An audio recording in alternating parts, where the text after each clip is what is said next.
Hi, I'm Anthony. I just my project was a little rushed, but I think I got away with a couple of good ideas of where baseball's moving in starting pitching wise.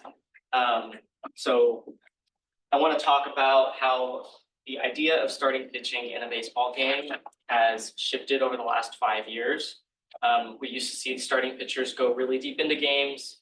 We used to see a really large emphasis on the quality of the game being based on how far the starting pitcher goes, and the success rate of that team. And in recent years, we've seen an increase in people paying attention to velocity in pitchers instead of just how deep they can get in the game, how many outs they can get, or emphasizing how hard they're throwing, or emphasizing spin rate of these pitches, thinking that these will get us better results. We've seen a shift of a more bullpen reliant strategy to win a game. A great example this year in the playoffs was the Dodgers. They had no starting pitching and nobody really thought they could get through it. And their bullpen kind of carried a lot of their workload. And we're also seeing a lot of emergence of hybrid pitchers too. So guys that maybe won't start the game, but we're going to come in the third or fourth inning and try to eat up a bulk. But really, we don't need 5-6 innings out of them to get through a game. And this has kind of changed the formula for success in these baseball games.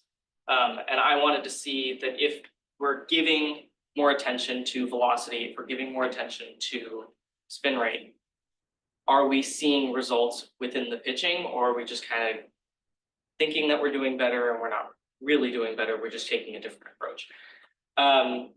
So I was looking at starting pitchers only.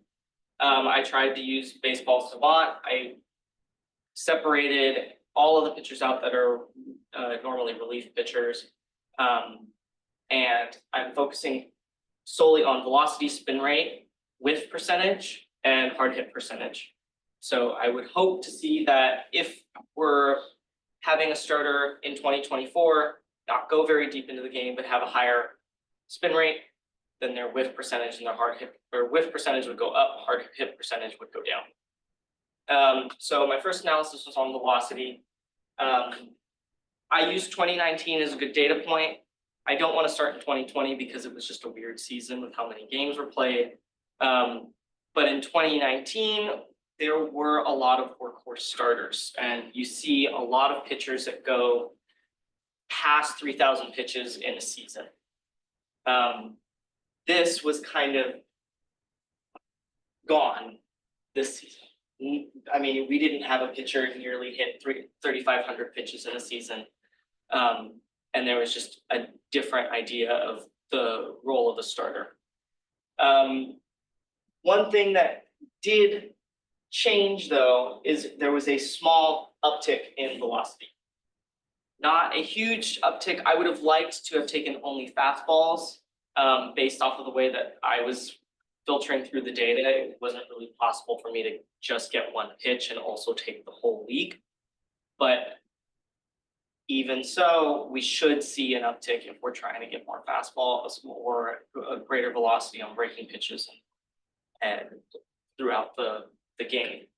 So I was hoping to see with my line of best fit that we'd have a positive slope, because my idea was if you have a pitcher that is throwing harder, and that should be a sign that they're doing better, then those starting pitchers should go deeper into the games, as opposed to a starting pitcher that's not throwing as many pitches in a season. They're getting pulled in the 5th inning, not in the 7th.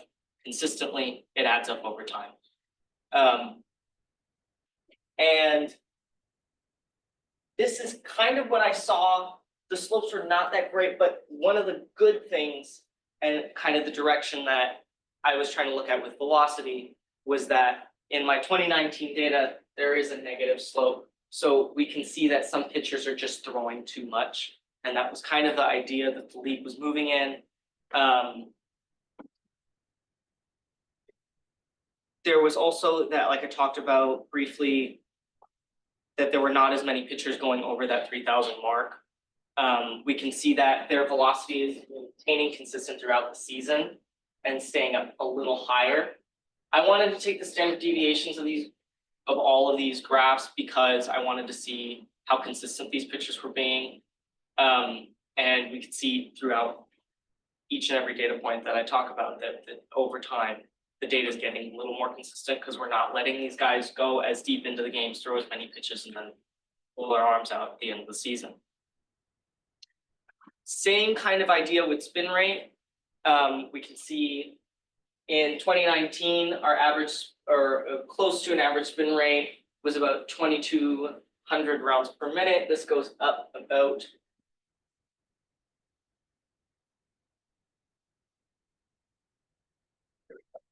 this one went down, which I was surprised to see, because there's been such a large emphasis put on how fast that ball is moving, how many times it's spinning.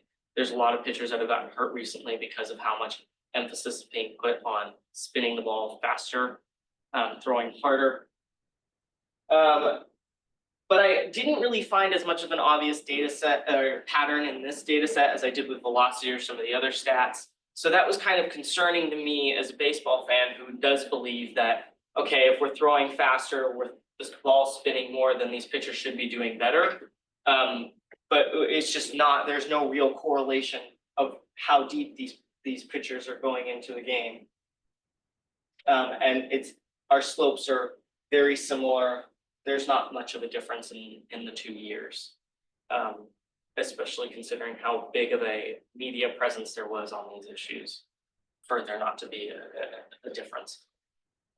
And then our average whiff percentage.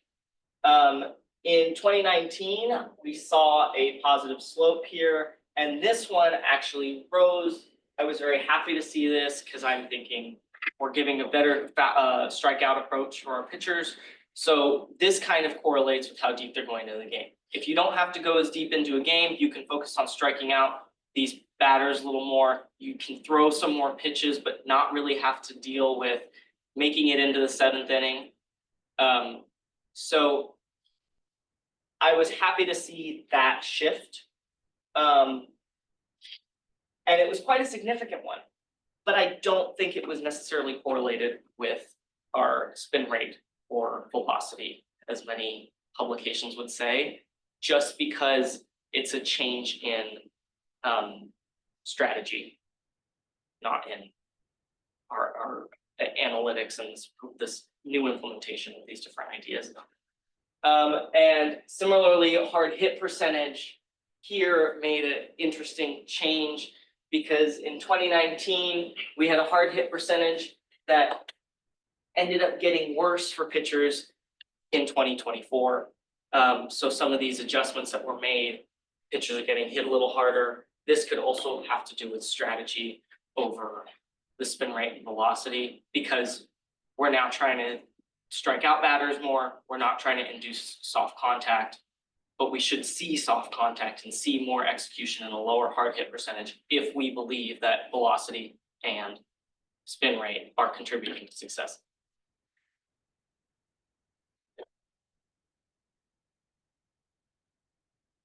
So just to kind of summarize, we saw that velocity has increased, but the spin rates really haven't changed too much, especially considering the amount of technology that is poured in baseball to getting these spin rates up. Our whiff rates have slightly increased, but our hard hit percentage has also risen. So I would like to go deeper into this analysis and see if these changes are significant over time, because that could change our entire perception of these different strategies. Because at the end of the day, what we're looking at right now is that baseball has taken a huge shift in their idea of pitching. They're paying guys a lot more to do a smaller job. And we believe that we're getting better, but we don't really know. And this kind of just shows you that it's still up in the air.